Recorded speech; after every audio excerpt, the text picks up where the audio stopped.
اعوذ باللہ السمیع العلیم من الشیطان اللعین الرجیم بسم اللہ الرحمن الرحیم الحمد للہ الذی ہدانا لہذا وما كنا لنہتدی لولا ان ہدانا اللہ لقد جاءت رسل ربنا بالحق ثم الصلاة والسلام والتحیۃ والإکرام على سیدنا ومولانا ومولا الثقلین جد الحسن والحسین بالقاسم مصطفى محمد وعلى آلہ الطیبین الطاہرین المعصومین المنتخبین المظلومین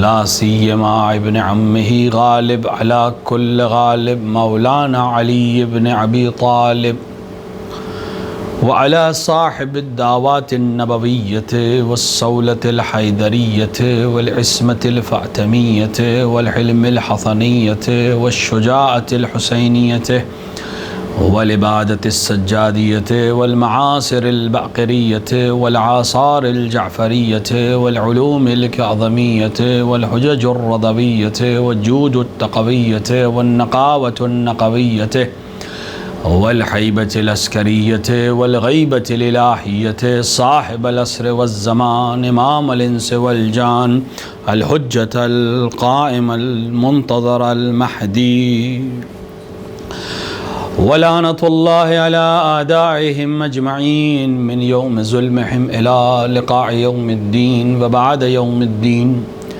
أما بعد فقد قال رسول الله صلى الله عليه وآله إنا لقتل الحسين حرارة في قلوب المؤمنين لا تبردوا أبدا صلوات پر محمد وعلى محمد پر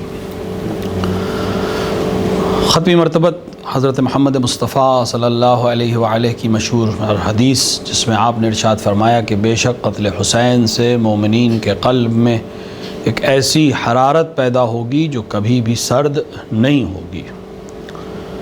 قلب مومن اور ایمان اور اسلام کی وضاحت کے ذیل میں ہم نے عرض کیا کہ انسان مومن وہ ہے جو ولایت کی معرفت رکھتا ہو، امام کی معرفت رکھتا ہو، اور معرفت امام ایک ایسا موضوع ہے کہ جس کے اوپر جتنی بحث کی جائے، جتنی گفتگو کی جائے، جتنی فکر کی جائے، جتنا بیان کیا جائے، جتنی کتابیں لکھی جائیں کم ہیں، کیونکہ وسعت اس موضوع میں زیادہ ہے اور ہمارے پاس سواد اور علم کم ہے۔ اور معرفت امام اس لیے ضروری ہے کہ خود امام حسین علیہ السلام نے فرمایا کہ انسان کے دنیا میں آنے کا مقصد اپنے خدا کی معرفت ہے، اور جب امام علیہ السلام سے پوچھا گیا کہ معرفت خدا سے مراد کیا ہے تو امام نے فرمایا ہر زمانے کے لوگوں کا اپنے زمانے کے امام کو پہچاننا ہی معرفت الہیہ ہے۔ اس ذیل میں ہماری بحث معرفت امام کے ذیل میں جو پہلی محرم سے شروع ہوئی آج اپنے 7ویں مرحلے میں داخل ہو رہی ہے۔ حق تو یہ ہے کہ حق کا مطلب ادا نہیں ہو سکا، اور پہلے بھی عرض کیا جا چکا کہ ایک اشرہ یا دو اشرے کی بات نہیں ہے، اگر ہم پوری عمر اس کو بیان کرنا چاہیں تو یہ اتنا وسیع موضوع ہے کہ یہ بیان ہوتا رہے گا لیکن موضوع تمام نہیں ہوگا۔ خدا کی معرفت کے لیے ضروری ہے کہ ہم امام کی معرفت حاصل کریں، بغیر امام کے انسان خدا کی معرفت حاصل نہیں کر سکتا، اور اس کے بہت سے دلائل ہم نے آپ کے سامنے پیش کیے، من جملہ یہ کہ کسی کی معرفت کرانے کے لیے ضروری ہے کہ خود معرفت کرانے والا اسے جانتا ہو، جب اسے جانتا ہوگا تب کسی کو اس کے بارے میں بتا پائے گا۔ اب خدا کی معرفت میں بہت سے باب ہیں، ہم الہی معرفت کی جب بات کرتے ہیں وہ جو ممنوع باب ہے اس کی بات نہیں کر رہے ہیں، ذات الہیہ میں نے عرض کیا ذات الہیہ میں منع کیا گیا، انہی نے جنہوں نے معرفت کرانے کی ذمہ داری اپنے اوپر لی ہے یا جو اہل ہیں معرفت کرانے کے، انہوں نے منع کیا ہے کہ ذات الہیہ میں فکر نہ کرنا ورنہ ہلاک ہو جاؤ گے، کاہے میں فکر کرو صفات میں۔ اب اس میں بھی مراحل ہیں، افعال خدا ہیں، اسماء الہی ہیں، صفات الہی ہیں، ان کے بارے میں جاننا، اللہ کے ناموں کے بارے میں جاننا، اللہ کے صفات کے بارے میں جاننا، اللہ کے افعال اور فعل کے بارے میں جاننا، ان میں غور کرنا۔ اسماء اللہ کے بارے میں جاننا، کیا مطلب اسم کو جاننا، نام کو جاننا، کیا مطلب؟ کیونکہ جب ہم نام خدا کو جانیں گے تو اس کی معرفت حاصل ہوگی، کیونکہ خدا کے نام ویسے نہیں ہے جیسے ہمارے اور آپ کے نام ہوتے ہیں۔ ہمارے اور آپ کے نام میں کوئی معیار نہیں ہے۔ جب ہم نام رکھتے ہیں اپنے بچے کا تو ضروری نہیں ہے کہ جو نام رکھا گیا وہ جس کا نام رکھا گیا اس کے اوپر تطابق بھی کرے۔ تھوڑی سی ممکن ہے جملے سخت ہوں، لیکن میں اس کو واضح کرنے کی کوشش کر رہا ہوں۔ دیکھیں، ہم ایک دفعہ نام رکھتے ہیں تو نام جس کا رکھا جائے، جسے ہم مسمہ کہتے ہیں، جس کا نام رکھا گیا وہ ہے مسمہ، جو نام رکھا گیا وہ ہے اسم، ناؤن، اور جس کا رکھا گیا وہ سبجیکٹ۔ تو اب ضروری نہیں ہے جب ہم اپنے بچوں کا نام رکھتے ہیں تو وہ بامسمہ ہونا ضروری نہیں ہے، کیونکہ جس وقت نام رکھا جاتا ہے ہمیں تو علم بھی نہیں ہے کہ یہ کیسا ہوگا۔ مثلا نام ہم نے رکھا عالم، اس بچے نے پڑھائی نہیں کی زندگی میں کچھ، نام عالم ہے لیکن جہل مرکب ہے۔ کسی بچے کا نام ہم نے رکھا مثلا کریم اور یہ بخیل نکلا، تو ہمارے یہاں ضروری نہیں۔ البتہ ہم جب نام رکھتے ہیں تو اس نیت سے رکھتے ہیں کہ انشاءاللہ ایسا ہی ہوگا۔ اور جب بات آ گئی تو میں عرض کرتا چلوں، حضرت ختمی مرتبت حضرت محمد مصطفیٰ صلی اللہ علیہ وآلہ نے ارشاد فرمایا کہ اپنے بچوں کے نام ہمارے ناموں پہ رکھا کرو تاکہ وہ ہمارے نام کے ذریعے سے برکتیں حاصل کریں اور ہم سے قریب ہو جائیں۔ دیکھ رہے ہیں آپ، آج ایک بڑا مسئلہ ہوتا ہے ہم لوگوں کے ساتھ، اکثر ہوتا ہے کہ مولانا نام بتا دیجئے، مولانا نام بتا دیجئے، اور جب نام بتاؤ تو مولانا یہ تو ہمارے یہاں ہے، یہ تو ہمارے یہاں ہے، یہ تو فلاں کا نام ہے، یہ تو ہمارے خاندان میں فلاں کا نام ہے۔ تو پہلی بات تو میں یہ عرض کروں کہ دیکھیں، صرف وہ حسن اور حسین تھے کہ جن کے نام خدا نے بھیجے تھے، باقی سب دنیا میں وہی نام ہے جو لوگوں کے ہوتے ہیں اور ایک دوسرے سے نام رکھے جاتے ہیں۔ لوح محفوظ سے صرف حسنین کے نام آئے تھے۔ دوسری بات یہ ہے کہ جب پیغمبر نے یہ بیان فرما دیا کہ اگر ہم سے نزدیکی چاہتے ہو کہ تمہارے بچے کے اندر وہ صلاحیتیں پیدا ہوں جو ہمارے اندر ہیں یا ہم سے برکت، تو اپنے بچوں کے نام ہمارے ناموں پہ رکھا کرو، بولو بعد میں بدل دینا، لیکن ابتدا ہمارے نام سے کرو۔ اب اگر ہم اگر اس سے بہتر نام ہوتے تو خدا اپنے ان خاص بندوں کے لیے وہی نام رکھتا، لیکن جب اس نے ان ناموں کا انتخاب کیا، یعنی اس سے بہتر نام نہیں ہے، تو ہمیں بھی وہی رکھنا چاہیے۔ لیکن بہرحال ہم جب نام رکھتے ہیں تو تطابق ہونا ضروری نہیں ہے۔ کتنے زمانے میں یوسف ہیں جن کے اندر خوبصورتی کہیں سے گزری نہیں ہے لیکن نام یوسف ہے۔ ہمیں محلے میں ایک صاحب رہتے تھے، ان کا نام تھا جعباز حسین نام تھا، اور جس زمانے میں لکھنؤ میں فسادات کا معاملہ تھا، ایک زمانے میں فساد زیادہ ہوا، تو وہ ہمارے والد کے پاس آئے، اور والد مرحوم کے پاس، اور کہنے لگے دیکھیے مولانا میرا نام تو جعباز ہے لیکن میں بہت ڈرپوک ہوں، لہٰذا میں اپنے گھر میں نہیں رکوں گا۔ خیر ہمارے والد کو پڑھا دی۔ تو کہنے کا مطلب یہ شاہد مثال یہ کہ نام ان کا جعباز تھا لیکن وہ ڈرپوک تھے، ڈرتے تھے، جبن تھا ان کے اندر۔ تو ہمارے یہاں ضروری نہیں ہے کہ تطابق ہو، ہاں امید کرتے ہیں کہ جو نام رکھے اس کا اثر ہو، لیکن جب خدا کا نام ہے یا جس کے نام اس نے اپنے ناموں سے مشتق کر کے خود انتخاب کیے ہیں، وہاں ایسا نہیں کہ بس نام رکھ دیا گیا، وہاں نام یعنی بامسمہ ہونا، یعنی اگر اب اس کا نام رحمان ہے تو وہ رحمان ہے، اگر اس کا نام رحیم ہے تو وہ رحیم ہے۔ اب اس رحمان کو کون سمجھائے؟ کیوں؟ کیونکہ جس کا نام ہے وہ لامحدود ہے، تو اس کا رحمان ہونا بھی لامحدود ہے۔ اس کی صفت رحمانیت کی حد کیا ہمیں نہیں معلوم ہے، تو یہ کون سمجھائے گا کہ رحمان کا معنی کیا ہے؟ وہی بتا سکتا ہے کہ جو اس پورے کا علم رکھتا ہو، وہی سمجھا سکتا ہے جو رحمان کے معنی کو جانتا ہو کہ رحمانیت کسے کہتے ہیں۔ رحم کسے کہتے ہیں, رحیم ہونا کسے کہتے ہیں, کریم ہونا کسے کہتے ہیں, علیم ہونا کسے کہتے ہیں. ایک وہ معنی ہے جو ہمارے اور آپ کے ذہنوں میں ہے, ایک وہ اصل معنی ہے جو لامحدود ہے, کیونکہ جس کا نام ہے وہ لامحدود ہے تو اس کی صفت بھی لامحدود ہوگی. اب اگر آپ کا اذہان عادی ہو جائیں اور اس چیز کو قبول کریں کہ انشاءاللہ ولایت اہل بیت کی وجہ سے قبول کریں کہ مزہ تب ہے کہ جس کا بیان کیا جا رہا ہے وہ بھی لامحدود ہے اور بیان کرنے والے کا علم بھی لامحدود ہو. دیکھیں ایک دفعہ ہے کہ ایک چیز ہمارے سامنے آئی, آپ نے کہا اس کو بیان کریے. اگر ہم کس حد تک اس کو بیان کر سکتے ہیں؟ ہم جتنا علم رکھتے ہیں اس کے بارے میں, ہماری حد علم جتنی ہے ہم اتنا اس کے بارے میں بیان کر سکتے ہیں. مثلا ہم اسے کہیں کہ یہ کیمرہ جو سامنے لگا ہے اس کے بارے میں بیان کریں, میں کیا بیان کروں گا؟ میں اس کی کمپنی کا نام بتا دوں گا, ایک آدھ لینس کا نام پہچان لوں گا, اس کی گرافک کنڈیشن کو بتا دوں گا, اس سے زیادہ کیا بیان کر پاؤں گا؟ لیکن اگر کوئی ایسا آئے جو اس فن کا ماہر ہو, جو اس کا انجینئرنگ کو جانتا ہو, جو امیج اور گرافک کو جانتا ہو, پھر وہ جب اس کیمرے کے بارے میں بیان کرنا شروع کرے گا تو ایسی ایسی باتیں بتائے گا جو ہمیں معلوم بھی نہیں ہوں گی, ہمارے گمان میں بھی نہیں ہوں گی. کیوں؟ کیونکہ وہ علم رکھتا ہے اس کا. تو جب کوئی کسی شے کے بارے میں تفسیر کرتا ہے تو اگر علم رکھتا ہے تو اس کو جب بیان کرے گا تو اس کے اندر وہ مطالب سامنے آئیں گے جو ہمارے لیے امکان نہیں تھا کہ ہم اس کو سمجھ سکتے.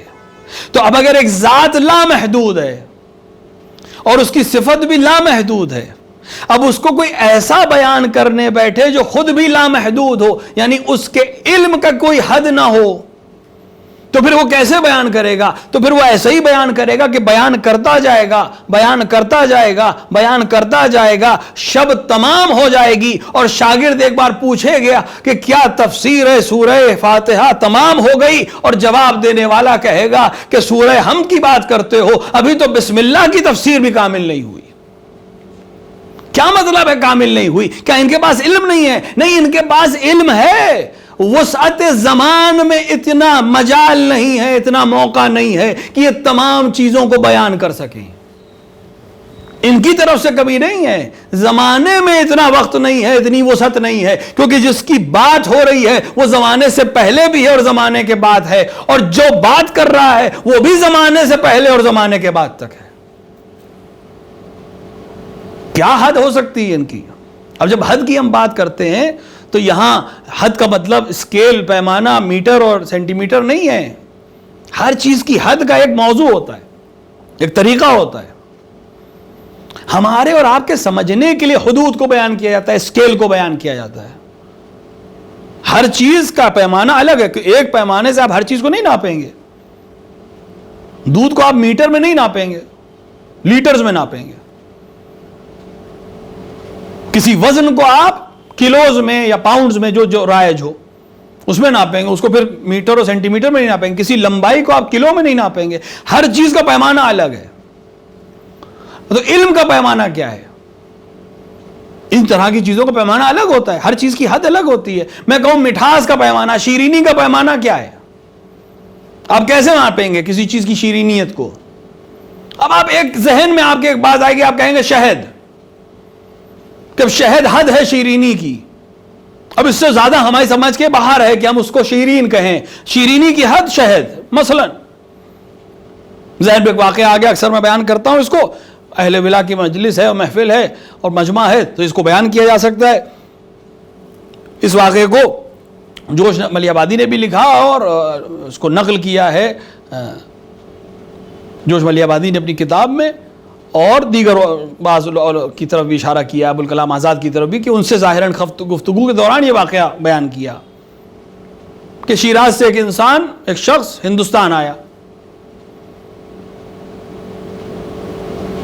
اور یہاں ہر طرح کے علاقے میں گیا اور لوگوں سے ملا, بہت سے چیزیں بھی کھائیں اور پیں اور چلا, پھر واپس چلا گیا. تو اہل شیراز جمع ہوئے. آج بھی ایسا ہوتا ہے کہ جب کوئی باہر سے آتا ہے تو لوگ آتے ہیں, ملتے, کیا دیکھا کہ اس زمانے میں تو اور 100-200 سال پہلے کی بات, اور پہلے کی شاید بات ہو.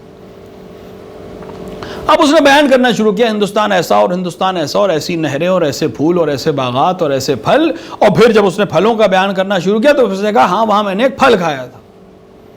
کبھی کیسا پھل تھا وہ؟ اب حد ہوتی، علم کی حد ہے، وہی بات ہے، بیان کی حد.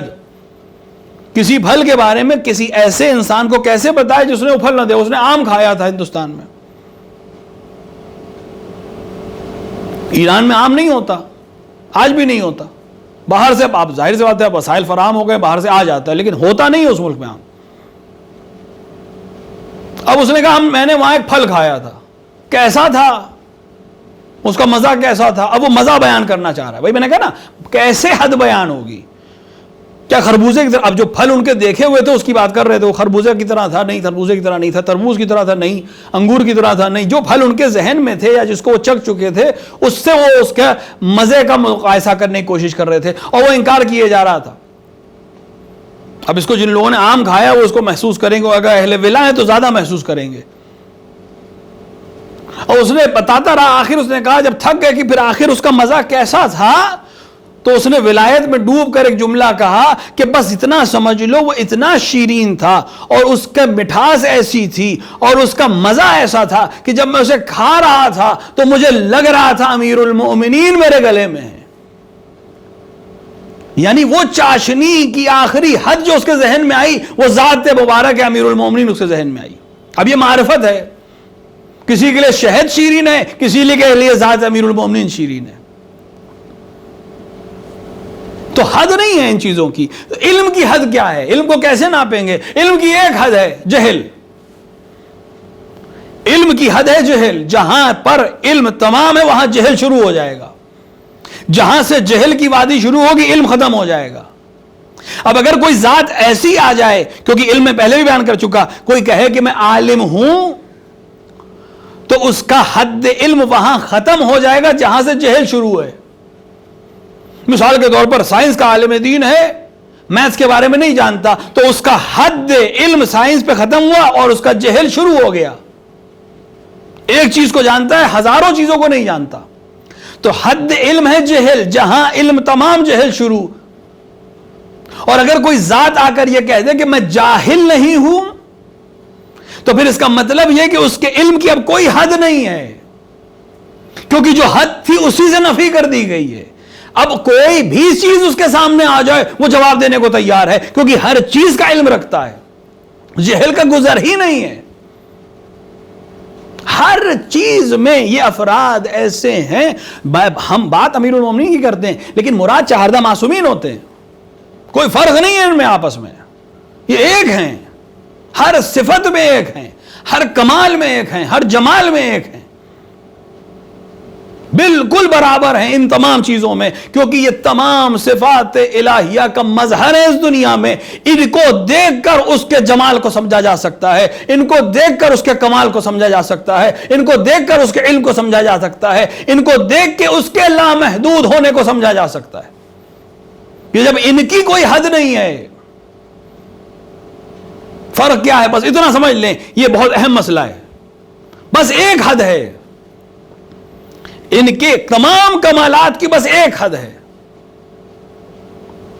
جس چیز میں آپ نظر کریں گے، جمال میں ان کی کوئی حد نہیں، کمال میں ان کی کوئی حد نہیں. ہر وہ صفت جو آپ کے ذہن میں آ سکتی ہو ان کی کوئی حد نہیں ہے سوائے ایک حد کے. اور وہ حد یہ ہے کہ اگر ان کے پاس جو کچھ ہے جو ہمارے لیے لامحدود ہے، ہم نہیں سمجھ سکتے کیونکہ ہمارے حدود بہت کم ہیں، ہماری وسعت بہت کم ہے، ہم سمجھ نہیں سکتے. لیکن اگر سمجھنا چاہتے ہو اور چاہتے ہو کہ لرزہ و اندام نہ ہو تو ان کی حد صرف ایک ہے کہ جو کچھ ان کے پاس ہے وہ خدا نے دیا ہے. جو خدا کے پاس ہے وہ اس کی ذات میں ہے، جو ان کے پاس ہے وہ خدا نے دیا ہے. اس کے علاوہ کوئی حد نہیں ہے. ماہ رجب کی دعاؤں میں ایک دعا ہے جو امام زمان رضی اللہ تعالیٰ فرجہ شریف سے نقل ہوئی ہے، پڑھنے کی روزانہ کی دعاؤں میں، اور مفاتیح الجنان میں اس دعا کو رجب کے اعمال میں ذکر کیا گیا ہے. اس میں یہ جملہ ہے، معصوم کی زبان کا جملہ ہے کہ لا فرق بینی و بینک، تیرے اور ان کے درمیان کوئی فرق نہیں ہے سوائے اس کے کہ یہ تیرے بندے ہیں. بس یہ فرق ہے، ورنہ کوئی حد نہیں ہے. اور یہ بہت اہم موضوع ہے، یہ بہت اہم وادی ہے اور ہمیں اس کو لے کے چلنا ہے. یقیناً بہت مشکل کام ہے، بہت مشکل مرحلہ ہے، کیونکہ ہمیں ولایت کو بھی لے کے چلنا ہے اور ہمیں توحید کو بھی لے کے چلنا ہے. نہ ہم ادھر کوئی گڑبڑ کر سکتے ہیں نہ ادھر کوئی خطا کر سکتے ہیں. ایسا نہ ہو کہ توحید کے معاملوں میں اپنے آپ کو اتنا زیادہ ہم باریک بین بنانے کی کوشش کریں اور احتیاط پر عمل کرتے کرتے ہم اس حد کو گرانا شروع کر دیں، اور اس کا برعکس بھی نہ ہو کہ ولایت اور فضائل کی بنیاد پر جب ہم باتیں کرنا شروع کریں تو اس حد تک چلے جائیں کہ پھر ادھر توحید کو خراب کر دیں. لیکن اس وادی میں آنا پڑے گا. ایسا نہ ہو کہ ادھر کے معاملے کو ہم ادھر کر دیں. آسان نہیں ہے، میں عرض کروں گا آسان نہیں ہے، واقعاً بہت سخت ہے. کوئی انسان کسی اونچائی پہ کھڑا ہو، نیچے کی طرف دیکھے، وہ لوگ جو افراد اونچائی پہ گئے ہوں اور بڑے مثلا 50 منزلہ کسی عمارت پہ کھڑے ہوں یا اس سے بھی کم پہ بھی کھڑے ہوں، ایک بار نیچے دیکھیں 10ویں منزل پہ، 20ویں منزل پہ، 50ویں منزل پہ، اب تو 100 منزل کی عمارتیں موجود ہیں. نیچے ایک بار دیکھیں تو لگتا ہے زمین کھینچ لے گی. وہاں ہر چیز موجود ہے، گریں گے نہیں آپ، لیکن ایک ڈر آتا ہے گر جائیں گے. تو انسان پیچھے ہٹنا شروع ہو کہ کہیں گر نہ جائیں، اور پیچھے ہٹے اتنا پیچھے ہٹے کہ اس طرف سے نیچے گر جائے. تو اس طرح نہیں کرنا ہے. توحید بھی لے کے چلنی ہے، ولایت بھی لے کے چلنی ہے. حد میں نے آپ کے سامنے بیان کر دی. جو کہنا ہے کہو، بس اتنا یاد رکھے کہ جو کچھ ان کے پاس ہے خدا کا دیا ہوا ہے. طول میں جب گفتگو کریں گے مسائل آسان ہو جائیں گے. عرض خدا پہ کسی کو نہیں لایا جا سکتا، بس یہ ایک چیز ہے. خدا اس کے عرض میں کوئی نہیں ہے، طول میں بحث کرے کوئی مسئلہ نہیں ہے. ہاں ہماری وسعت کے بہت اوپر ہے، ہم مقابلہ ہی نہیں کر سکتے، ہم سمجھ ہی نہیں سکتے. اور جب یہ بات واضح ہو گئی تو میں نے پچھلی تقریر میں بھی کسی دن عرض کیا تھا کہ جب یہ معلوم ہو گیا کہ یہ لامحدود ہیں تو پھر ایک عام بشر کو چاہے وہ کتنا ہی مقدس کیوں نہ ہو، ہم کیسے بلا سکتے ہیں کہ یہ آج کے زمانے کے علی ہیں، یہ آج کے زمانے کے حسین ہیں. وہ لامحدود، یہ بشر خاکی. اگر ان کے پاس کوئی عزت ہے بھی تو ان کے طفیل میں ہے. تو یہ کیسے برابر ہو سکتے ہیں؟ کہاں وہ مخلوق کہ جس کے لیے سب خلق کیا گیا، کہاں وہ مخلوق جو ان کے طفیل میں خلق کی گئی. ان کا کوئی مقابلہ ہی نہیں ہے،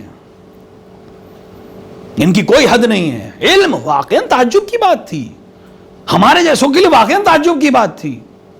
کیسے کیسے سوال کیے گئے اور اسی آن جواب دیا گیا. واقعاً سوال کرنے والے کو حق تھا کہ وہ پوچھے کہ آپ کیسے جلدی سے جواب دے دیتے ہیں. حق تھا اسے. کیسے کیسے سوالات، کیسے کیسے مسائل. اپنے زمانے کا سب سے بڑا عالم، دربار خلافت میں سب سے عظیم شخصیت رکھنے والا، پوری دنیا عرب میں اور دنیا اسلام میں سب سے زیادہ علم رکھنے والا اپنے زمانے کے حساب سے، یحییٰ بن اقسم. علم کا یہ دبدبہ ہے کہ اس سے بڑھ کر کوئی نہیں ہے. خلیفہ کا سب سے نزدیکی ہے. خود خلیفہ بھی مامون کو پڑھا، اور جو بادشاہ گزرے ولو ظالم ہیں، جو بادشاہ گزرے ہیں ان میں اگر سب سے پڑھا لکھا کسی کو لکھا گیا تو مامون کو لکھا گیا. مامون الرشید، ہارون کا بیٹا. اور اس پڑھے لکھے ہونے کی وجہ سے وہ بہت مناظرے بھی کرائے اس نے، اور علمی کتابیں اس زمانے میں بہت کتابوں کا ترجمہ ہوا، علوم ادھر سے ادھر ہوئے، منتقل ہوئے اس کے پڑھے لکھے ہونے کی وجہ سے. اس کا سب سے قریبی ہے یحییٰ بن اقسم. علم میں اتنا غرور، علم کی وجہ سے غرور بھی آتا ہے. آج بھی آپ دیکھ لیں، تھوڑا سا 4 کتابیں پڑھی، علامہ سے نیچے بات نہیں کرنی ہے. آیت اللہ نہ لکھا جائے تو مجلس پڑھنے کو تیار نہیں. 4 کتابیں پڑھی ہیں. اکثر ایسا ہوتا ہے، اور جو ایسا کرتے ہیں خدا ان کی ناک کو زمین پر ایسا رگڑتا ہے کہ اپنا نام بھول جاتے ہیں.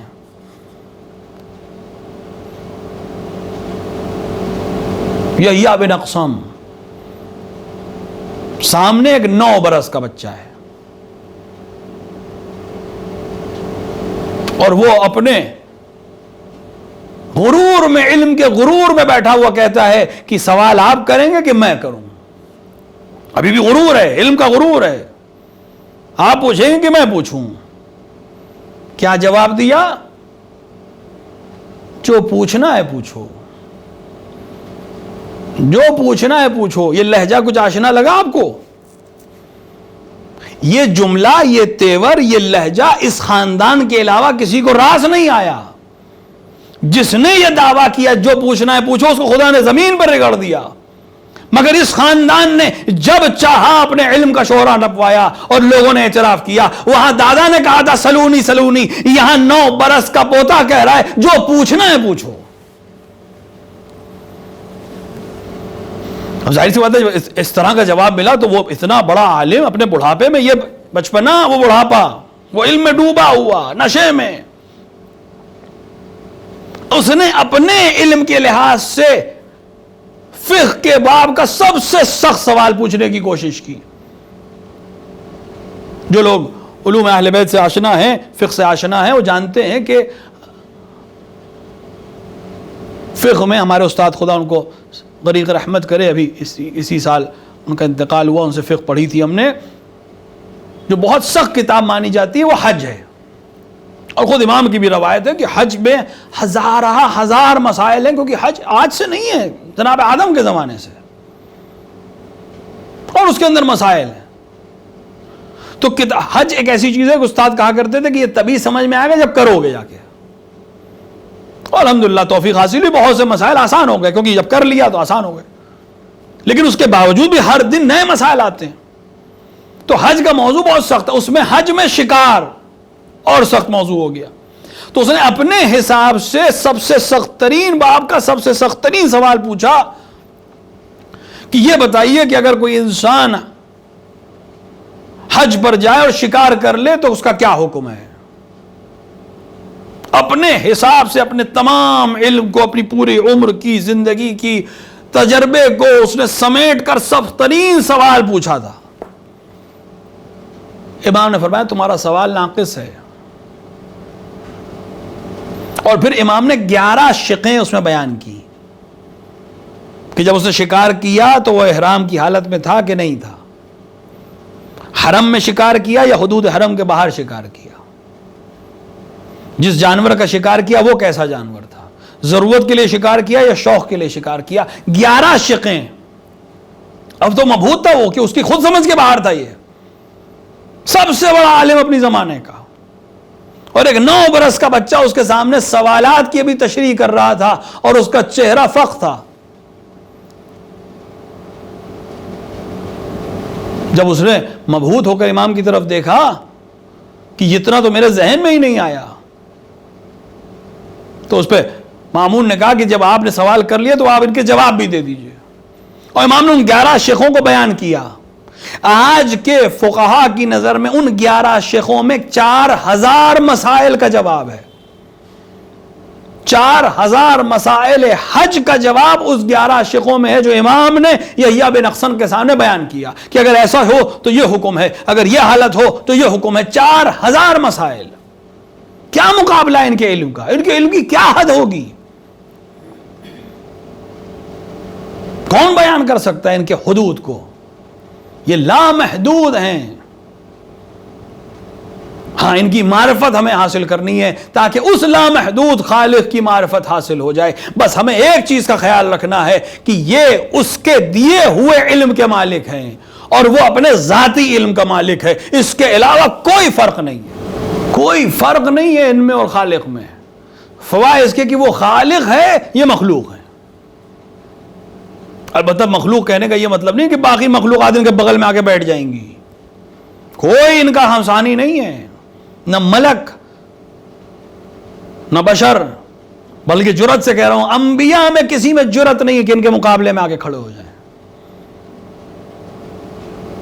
انبیاء کو جرت نہیں دی پروردگار نے کہ وہ اپنے علم کا بخان کر سکیں۔ واقعہ آپ کے سامنے جناب موسیٰ و خضر کا، صرف گمان ہوا تھا موسیٰ کہ مجھ سے بڑا عالم نہیں ہے، گمان ہوا تھا، خدا نے بھیج دیا جناب خضر کے پاس۔ یہ صرف آل محمد کا کرم ہے اور شرف ہے جو خدا نے ان کو عطا کیا ہے کہ ان کا کوئی مقابلہ نہیں ہے۔ اور خدا نے قرآن میں کہا لذی علم علیم، ہر ذی علم کے لیے علیم ہے، ہر صاحب علم کے لیے اس سے بڑا علم جاننے والا ہے. اگر یہ تمام حدیں کسی پہ ختم ہوتی ہیں تو وہ آل محمد کی حد ہے کہ ان کے اوپر صرف واجب الوجود ہے, کوئی ان کے مقابلہ نہیں کر سکتا. اور یہ تو چہاردہ معصومین کی تو بات ہی الگ ہے. ان کے گھرانے کے بچے کیا معرفت رکھتے ہیں. میں نے کہا نا, اگر معرفت ہو تو انسان کے جواب کی کیفیت بدل جاتی ہے. آل محمد کے گھرانوں کے بچوں کا بھی کیا کہنا, وہ کون سی تربیت تھی, وہ کون سی معرفت تھی کہ جب ایک 12 برس کے بچے سے پوچھا گیا کہ موت تمہارے نزدیک کیسی ہے تو کتنی معرفت میں ڈوبا ہوا جواب ہے, احلا من عسل, شہد سے زیادہ شیرین. اگر شہزادے نے جواب نہ دیا ہوتا تو رہتی دنیا موت کے مزے کو نہیں جان سکتی. ہاں, لیکن شہزادے نے معرفت کے ساتھ کہا تھا اگر آپ کی رکاب میں شہادت اور موت نصیب ہو تو احلا من عسل. اگر امام کی معرفت کے ساتھ موت آئے تو شہد سے زیادہ شیرین ہے. معرفت. ایک 12 برس کا بچہ ہے جو اپنے چچا کی حمایت میں کھڑا ہوا ہے اور جس کے مصائب کی کوئی انتہا نہیں ہے. شجاعت کا نمائندہ ہے. کس کی شجاعت کا نمائندہ؟ شجاعت حسن کا نمائندہ. امام حسن کے اور بھی نمائندے کربلا میں ہیں. امام حسن بعض روایت کے حساب سے 3 یا 4 بیٹے امام حسن کے کربلا میں شہید ہوئے ہیں, جن میں سب سے چھوٹے جناب عبداللہ ابن حسن ہیں جو وقت شہادت امام حسین, جنہوں نے اپنے بازوؤں کو اور اپنے ہاتھوں کو تلوار کے سامنے کیا اور دونوں بازو قلم کر دیے شقی نے, اور اپنی چچا کی آغوش میں چلے گئے اور وہیں چچا کے ساتھ قتل کر دیے گئے. حسن کے بیٹے ہیں عبداللہ, سب سے کم سن شہید امام حسن کی اولاد کے. تو امام حسن کے نمائندے کربلا میں بہت سے موجود ہیں, لیکن قاسم کی کیفیت الگ ہے. شباہت, لوگوں نے بیان کیا کہ امام حسن سے بہت شباہت رکھتے تھے, اور جب چلتے تھے تو لگتا تھا حسن مجتبیٰ چل رہے ہیں. 12 برس کا سن ہے, یعنی جب باپ اس دنیا سے گئے ہیں تو 2 برس کے رہے ہوں گے.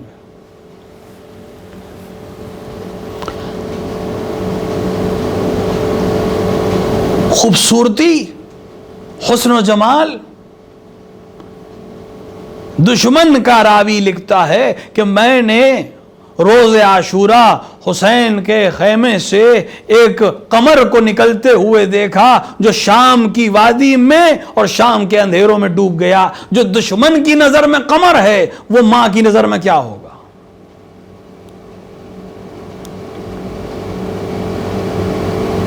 کربلا میں شہیدوں کے ساتھ بہت سے مصائب ہوئے ہیں. ہر شہید کے اپنے ایک مصیبت ہے, جس میں کچھ شہید ایسے ہیں جن کی مصیبت شریک ہے, ایک دوسرے کے ساتھ ہیں.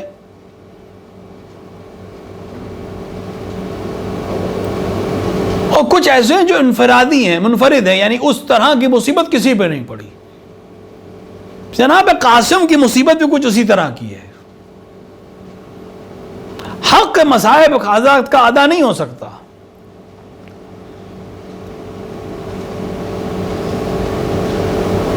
روایات کہتی ہیں کہ جناب امام حسن کے وقت شہادت امام نے ظاہراً ایک تعویذ لکھ کے یا خود دیا تھا بیٹے کو یا ماں کو دیا تھا یا بازو پہ باندھا تھا, اختلاف ہے. علی کل حال کچھ دیا تھا کہ جب بہت سخت مرحلہ آئے تو اس کو کھول کے پڑھ لینا.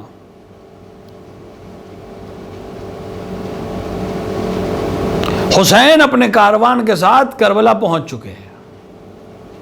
ظاہر ہے کہ جب کسی کا چچا حسین جیسا ہو تو اسے زندگی میں یتیمی کا احساس تو نہیں ہوا ہوگا. کیا کبھی ایسا ہوا ہوگا کہ حسین نے علی اکبر کے لیے کچھ لیا اور قاسم کے لیے نہ لیا ہو؟ حسین جیسا چچا ہو جس کے پاس، اسے یتیمی کا احساس تو نہیں ہوگا.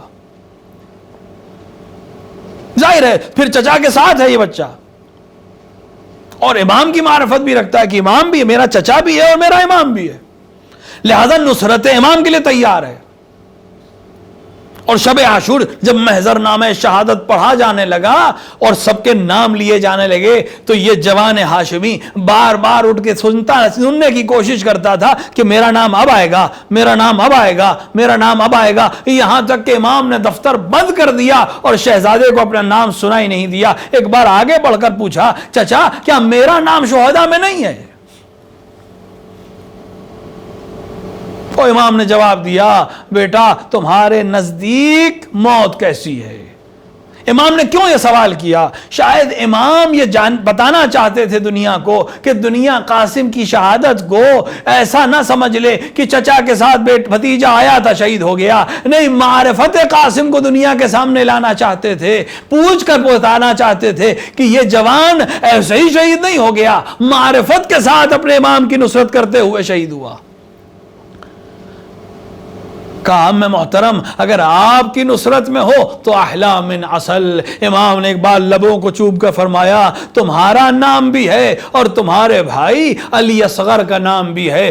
جوان نے جب یہ نام سنے، اپنا نام سن کے دل مسرور ہوا، لیکن جب چھوٹے بھائی کا نام سنا تو ایک بار غیرت ہاشمی میں جلال آیا اور کہا، اے چچا میرا بھائی تو بہت چھوٹا ہے، وہ میدان میں کیسے جائے گا؟ کیا اشقیاء خیمے میں آ جائیں گے؟ امام نے دلاسا دیا، نہیں قاسم، میں اصغر کو لے کے میدان میں جاؤں گا، میں کہوں گا آقا آپ نے ابھی تو اعلاسا دے دیا لیکن عصر عاشور اجرکم اللہ، خدا آپ کو کوئی غم نہ دے سوائے غم سید الشہداء کے. ہاں یتیم حسن کا ماتم ہے.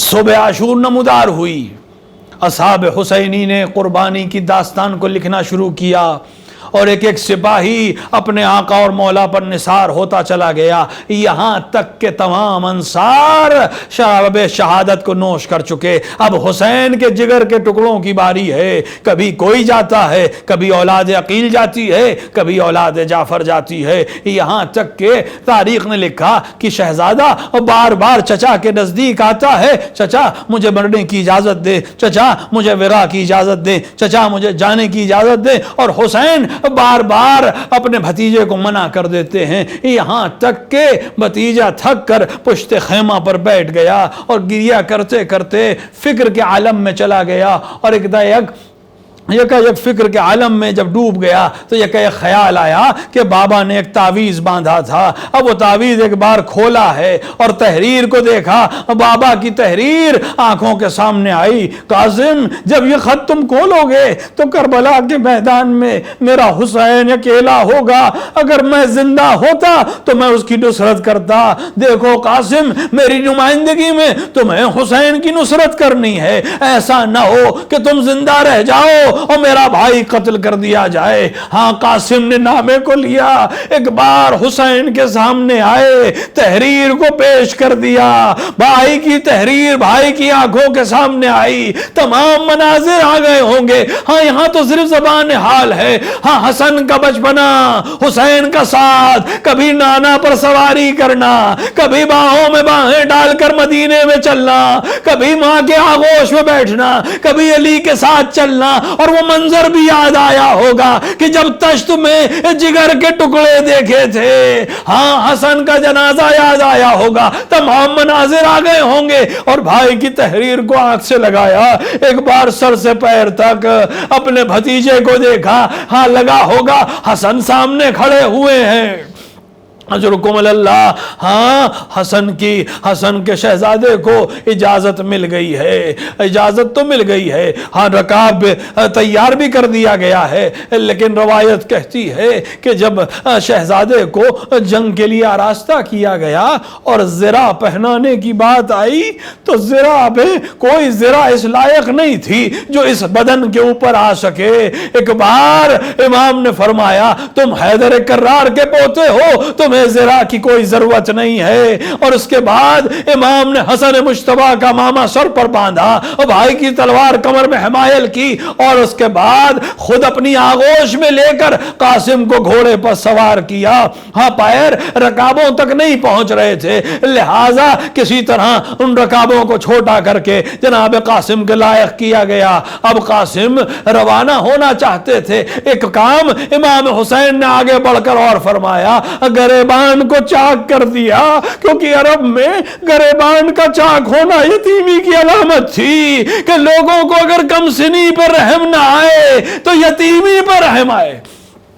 اجرکم اللہ۔ ہاں قاسم میدان میں گئے، رجز پڑھنا شروع کیا، میں حسن کا بیٹا ہوں، میں حیدر کا بیٹ پوتا ہوں، اور جنگ کرنا شروع کی۔ بعض روایات میں ہے کہ ارزدق شامی نے ابن زیاد کے اہلکاروں نے اور عمرو سعد نے کہا کہ اے ارزدق جاؤ اس جوان کا جواب دو۔ اس نے غرور میں ڈوب کر کہا کہ میں اس معان کے مقابلے میں نہیں جاؤں گا، میری توہین ہے۔ اپنے ایک بیٹے کو بھیج دیا، لیکن ابن حسن نے اس کو دو نیم کر دیا، دوسرا بیٹا، تیسرا بیٹا، بعض میں ہے 4 اور بعض میں ہے کہ 7 بیٹوں کو قتل کیا۔ اب باپ آگے بڑھا، ایک بار حسن کے بیٹے نے شام کے پہلوان کو دیکھا، اوپر سے نیچے تک شام کے پہلوان کی قوت کو دیکھا اور اپنی قوت پہ بھروسہ کر کے ایک بار اس پر حملہ کیا۔ ادھر حسین نے دعا کی، میرے معبود میرے بھتیجے کو نصرت عطا فرما اور فتح عطا فرما۔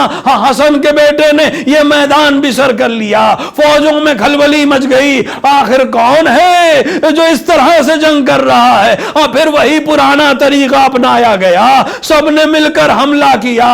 جب سب نے مل کر حملہ کیا، اس اثنا میں ایک بار شہزادے کا پیر رکابوں سے باہر آ گیا، شہزادے کا جسم نحیف ان حملوں کی تاب نہ لا کر ایک بار گھوڑے سے نیچے آیا۔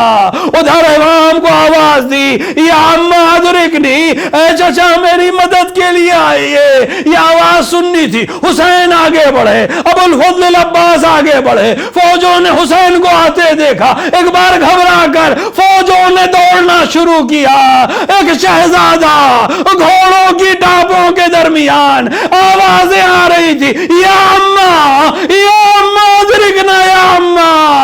ہاں حسین آگے بڑھے۔ میں نے عرض کیا تھا ہر شہزادے کی، ہر شہید کی مصیبت الگ ہے، لیکن ایک مصیبت ایسی ہے جس میں کوئی شریک نہیں، قاسم کی مصیبت۔ ہاں حسین کے بدن کو پامال کیا گیا، لیکن وہ بعد شہادت تھا۔ یہ میرا شہزادہ اپنی زندگی میں سمے اسپا سے پامال ہوا۔ اجرکم اللہ، اجرکم اللہ۔ ہاں حسین ایک ٹاپ پڑتی تھی، یا عمہ ادرکنی کی آواز آتی تھی۔ حسین پہنچے، عجیب منظر دیکھا، صورت حسن تدر بتر ہو چکی ہے، ٹکڑوں میں جسم ہے۔ حسین نے مرثیہ پڑھا، تمہارے چچا پر شاخ ہے، تم نے نصرت کے لیے پکارا اور تمہارا چچا آ نہ سکا، یا پہنچنے میں اتنی دیر کی کہ تمہاری مدد نہ کر سکا۔ ہاں میں نے مجلس تمام کر دی۔ حسین نے کس طرح لاش قاسم کو سمیٹا، روایت میں اختلاف ہے، لیکن وہ جو مشہور علماء پڑھتے ہیں، ایک بار ابا کو پھیلایا، جس میں زنی کے ٹکڑے لیے در خیمہ پر آئے۔ اے ام فروا، قاسم شہزادہ بن کر آیا ہے، دولہا واپس آیا ہے۔ ماں نے باہر نکل کر دیکھا، بیٹا نظر نہ آیا۔ حسین کے ہاتھ میں گٹری ہے، فروا یہ تمہارا قاسم۔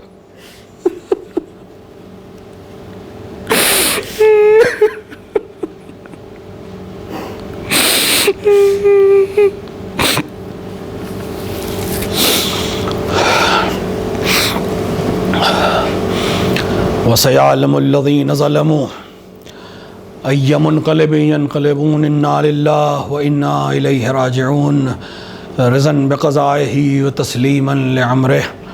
خدایا ہمارے اس مختصر عمل کو قبول فرما، ہمارے درمیان جو حاجت مند ہیں ان کی حاجتوں کو پورا فرما، جو بیمار ہیں انہیں شفاء کاملہ و عاجلہ عطا فرما۔